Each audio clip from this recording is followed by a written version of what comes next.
Assalamualaikum warahmatullahi wabarakatuh. Alhamdulillahirrabbilalamin.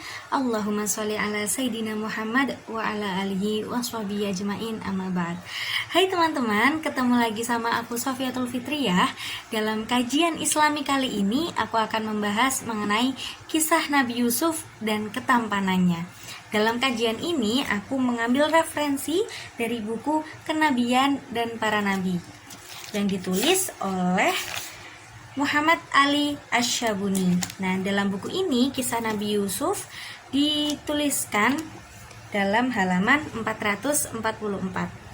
Seperti yang mungkin teman-teman sudah ketahui sebelumnya, Nabi Yusuf ini dalam kisahnya ia dizolimi oleh para saudaranya, kemudian didorong masuk ke dalam sumur.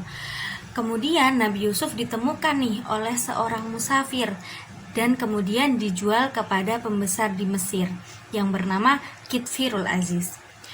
Kemudian Nabi Yusuf dijadikan seorang budak oleh Aziz ini dan tinggal bersama Aziz. Aziz ini teman-teman memiliki seorang istri bernama Zulaiha. Seiring berjalannya waktu, ternyata si Zulaiha ini, istri Aziz, memiliki perasaan kepada Nabi Yusuf, memiliki rasa suka, cinta, dan nafsu. Seperti kita ketahui bersama ya teman-teman, bahwa Nabi Yusuf ini memiliki paras yang sangat tampan.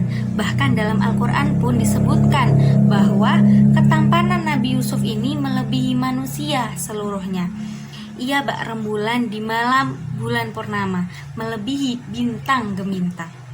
Dengan ketampanannya yang seperti itu, hal ini membuat Zulaiha sangat tergoda, hingga suatu hari ketika Nabi Yusuf dan Zulaiha hanya berdua di rumah, hal ini membangkitkan nafsu Zulaiha semakin besar. Kemudian Zulaiha menutup semua pintu yang ada di rumah itu. Zulaiha pun memaksa Nabi Yusuf untuk menuruti semua keinginan Zulaiha, dan Zulaiha secara berterus terang mengajak Nabi Yusuf untuk memenuhi nafsunya. Nabi Yusuf yang seorang lelaki juga memiliki hawa nafsu teman-teman, dan juga sempat tergoda. Namun pikiran kotor itu seketika hilang ketika Nabi Yusuf mengingat Allah Subhanahu wa taala, mengingat Tuhannya. Nabi Yusuf menolak ajakan Zulaiha, namun karena nafsunya yang begitu menggebu, Zulaiha tetap memaksa Nabi Yusuf untuk memenuhi keinginan nafsunya, hingga terjadilah tarik-menarik antara keduanya.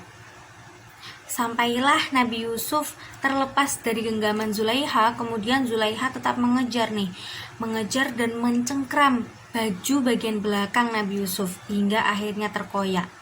Nabi Yusuf masih berusaha untuk terlepas dari Zulaiha dan berusaha membuka pintu.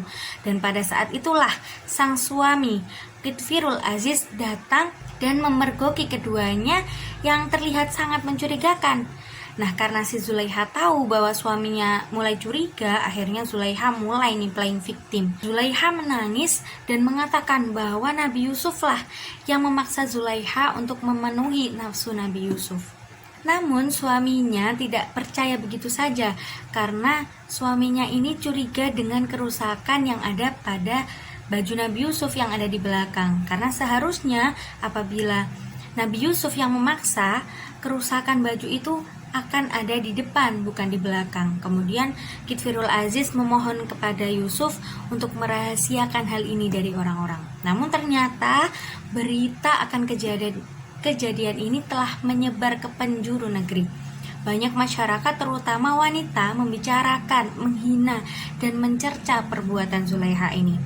Banyak yang mengatakan, bagaimana seorang istri tuan mencintai budaknya? Bagaimana seorang istri tuan bisa terpesona oleh seorang pelayan? Karena nggak terima dengan perkataan wanita-wanita itu, akhirnya Zulaiha mengundang wanita-wanita itu ke rumahnya. Zulaiha dengan sengaja memberi jamuan, yang mana jamuan ini memerlukan pisau untuk memotongnya.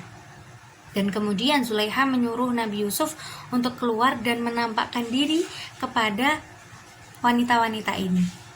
Dan yang benar saja teman-teman, wanita-wanita itu sangat amat terpesona dengan ketampanan Nabi Yusuf. Hingga mereka semua terpana, terkagum-kagum, sampai tidak menyadari bahwa mereka menyayat jarinya sendiri. Bahkan rasa sakitnya pun tidak dirasakan. Akibat luka-luka yang dialami oleh wanita-wanita ini, kemudian Nabi Yusuf dijebloskan ke dalam penjara oleh para penguasa.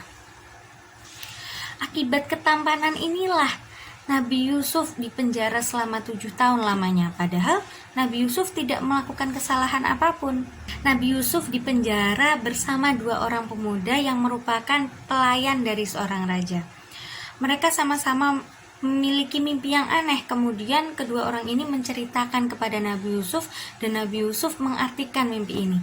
Dan ternyata tafsiran dari Nabi Yusuf ini benar-benar terjadi kepada kedua pemuda ini. Singkat cerita, beberapa tahun kemudian terdengarlah kabar bahwa Nabi Yusuf ini handal untuk menafsirkan mimpi dan sampai terdengar kepada raja. Kebetulan raja juga memiliki mimpi yang unik. Kemudian raja mengutus seseorang untuk menceritakan mimpinya kepada Nabi Yusuf. Dan kemudian Nabi Yusuf menafsirkan mimpi tersebut. Raja yang merasa puas dengan penafsiran Nabi Yusuf kemudian meminta agar Nabi Yusuf dibebaskan dari penjara dan memberikan Nabi Yusuf jabatan yang tinggi. Dari kisah Nabi Yusuf ini kita mendapatkan pelajaran, teman-teman, bahwa wajah yang tampan yang kita pikir hal itu merupakan hal yang menguntungkan, ternyata malah menjadi suatu hal ujian untuk Nabi Yusuf. Nabi Yusuf harus mendapatkan pelecehan dari Zulaiha dan harus dimasukkan penjara karena ketampanannya. Jadi kita harus bersyukur dengan apa yang kita miliki, teman-teman. Yang baik menurut kita belum tentu baik menurut Allah. Kuatnya iman Nabi Yusuf juga perlu kita contoh. Nabi Yusuf bisa melawan nafsu karena teringat kepada Allah. Hal inilah yang perlu kita contoh ketika kita berniat untuk melakukan perbuatan buruk. Kita harusnya mengingat Sang Pencipta, takut kepada Allah, dan itu akan membuat kita terhindar dari perbuatan-perbuatan tercela.